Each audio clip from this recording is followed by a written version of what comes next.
اهلا بكم مع كايرو دار. النهارده هنتكلم على جزئيه جديده في المنهج بتاعنا بعنوان الشك واليقين.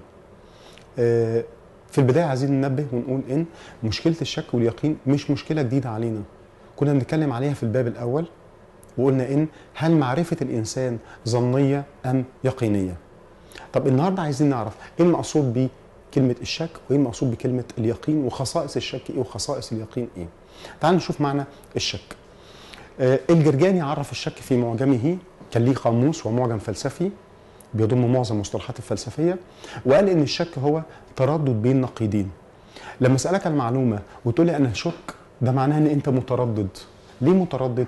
انا لما جبت الادله بتاعت النقيض الاول وزنتها لقيت هي نفس وزن الادله بتاعت النقيض الثاني، عشان كده بقول ان الشك هو ما استوى طرفاه، لا يميل القلب الى احداهما، قلبي ولا بيميل للنقيض الاول ولا بيميل للنقيض الثاني. يبقى معنى كده ان تعريف الشك هو التردد بين النقيضين ما استوى طرفاه، لا يميل القلب الى احداهما. طب خصائص الشك ايه؟ انا عندي 4 خصائص للشك. اول خاصيه اسمها توقف عن اصدار الاحكام. 2 قدره الشخص الشاك على الاختيار بين النقيضين. 3 الشك تعبير عن الحرية الذاتية للفرد. 4 الشك ليس جهل وإنما موقف عقلي واعي يتخذه صاحبه بعد تفكير عميق. تعال نشوف كل خاصية من 4 ونتكلم عليها بالتفصيل. الخاصية الأولى بتقول توقف عن إصدار الأحكام. أنا توقفت عن إصدار الأحكام. طب هو الحكم بتاعي إيه؟ حاجة من 2، لا إما أقبل لا إما أرفض، لا إما الحكم بتاعي يبقى إيجابي لا إما الحكم يبقى سالب. يبقى معنى كده ان توقف عن اصدار الاحكام، الشخص اللي بيشك توقف عن اصدار الاحكام سواء بالقبول او بالرفض، سواء بالسلب او بالايجاب، وهو ده اللي انا لسه قايله في تعريف الشك، تردد بين النقيضين.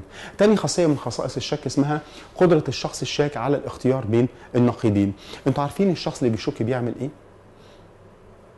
بيرفض كلا النقيضين. انا برفض النقيض الاول والنقيض الثاني، بس خلي بالك ان رفضي ده بيكون بارادتي، انا عندي القدره ان انا اختار بس انا دلوقتي برفض. يبقى معنى كده ايه؟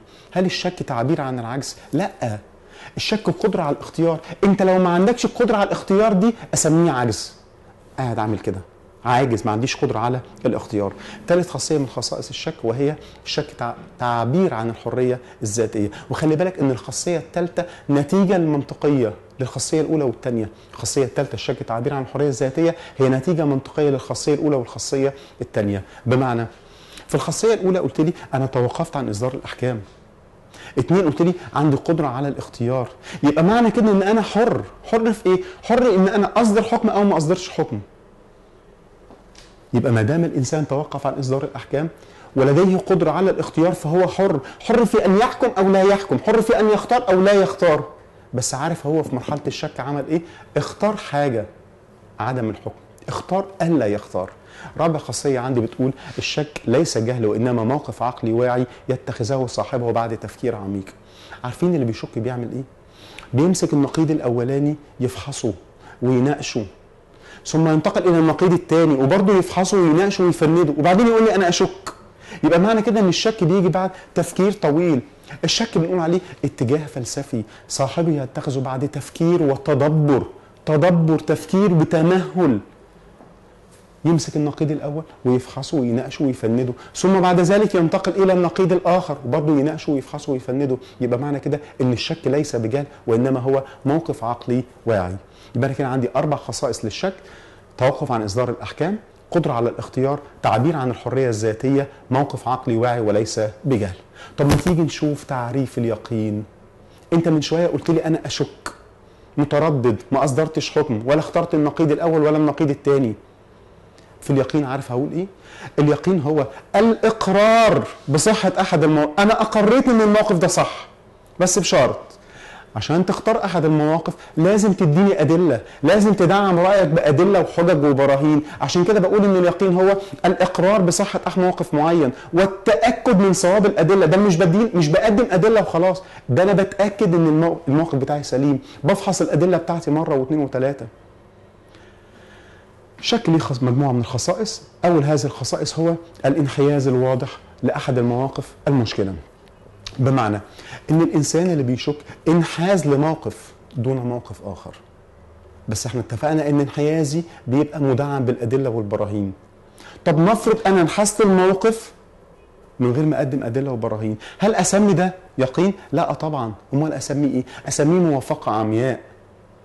تاني خاصيه بتقول قدره على الاختيار، بمعنى ان الانسان اللي بيشك عنده قدره ان هو يختار. هو اختار احد النقيضين وقدم ادله وبراهين، وكان متاكد من صدق هذه الادله والبراهين.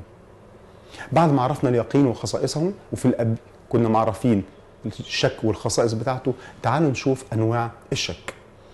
عارفين لما نسال اي واحد بيستخدم الشك نقول له انت هدفك من الشك ايه، هيرد عليا ويقول لي ايه؟ الاجابه من الناحيه الفلسفيه مش هتخرج عن الاحتمالين دولت. اما ان هو بيشك لمجرد الشك، اما ان هو بيشك عشان يبني، بيشك عشان يوصل لليقين. عارفين بنشبهها بايه؟ زي مثلا لما يبقى عندك واحد من صحابك بتقول عليه ده انسان شكاك، على طول بيشك بيشك بيشك بيشك. انما الشك التاني زي لما تيجي مثلا تخش الفصل بتاعك والمدرس يقول لك انا هعمل لك امتحان النهارده، هو بيشك في المذاكره بتاعتك صح، بس الشك بتاعه ده ما يهدمش العلاقه اللي بينك وبينه، الشك ده يبني المجتمع. هو بيشك عشان يوصل لليقين. طب تعالى نتكلم على كل نوع منهم بالتفصيل. في البدايه هنتكلم على خصائص الشك المذهبي. اللي بيستخدم الشك المذهبي ده بنقول عليه دائم، يعني يظل معتنقا له دون التفكير في غيره، بيستخدمه طول حياته ما بيغيرهوش نهائي. بنقول ان الشك المذهبي شك دائم، وهو هدف في ذاته، بمعنى لا يؤدي الى جديد، يؤدي الى الشك. بدأ بالشك ووصل ليه الشك. طب ما دام بدأت بالشك ووصلت للشك، يبقى الشك ده اسمه يتصف بالهدم دون البناء، يعني شك غير نافع للفرد او للمجتمع. تاني نوع من انواع الشك عندي وهو الشك المنهجي. الشك المنهجي بنقول عليه منهجي ليه؟ صاحبه بيستخدمه فترة مؤقتة عشان يوصل لهدف معين، عشان كده بنقول عليه مؤقت. مؤقت بستخدمه عشان اوصل لليقين، يبقى معنى كده ان هو وسيلة، لان صاحبه يستخدمه لتحقيق هدف ابعد منه. طب ايه الهدف اللي ابعد من الشك؟ يؤدي لليقين، وهو الهدف المطلوب من الشك. طب انا بدأت بالشك ووصلت لليقين، يبقى الشك ده اسمه شك بناء، وهي نتيجة حتمية للخصائص السابقة، وهو شك نافع للفرد ونافع للمجتمع. يبقى معنى كده ان الشك ده هدام، شك غير نافع للفرد والمجتمع. وبكلامنا عن الشك المذهبي تكون خلصت جزئيتنا، نشوفكم في جزئية جديدة مع كايرو دار.